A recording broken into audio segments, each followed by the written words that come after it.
Papel de rosas. Ang ganda-ganda na. Yun, oh. Isang puno lang yan.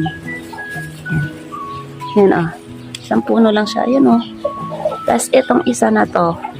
Ito yung buto niya. Yan, oh. May buto na naman. So, ganun siya. Ganun siya ka, ano. Bilis niya lang padamihin. Gusto ko siya. Actually, paborito yan ng nanay ko, eh. Nanay namin. Tapos, alam nyo ba, kung saan galing yung pinakapuno nito? Doon sa may bakanting lote. Sa nga na itatanim mo lang. Yan. Sasayangan kasi ako pag ito yung kinuha ko.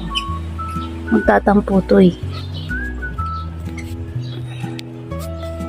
Yan. Ito na siya.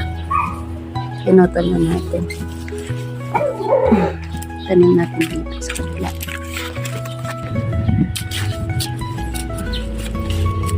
Tingnan mo, oh. Oh, yan, oh. Ganyan yung kataba. Kasi puro tambak lang ng mga ano yan.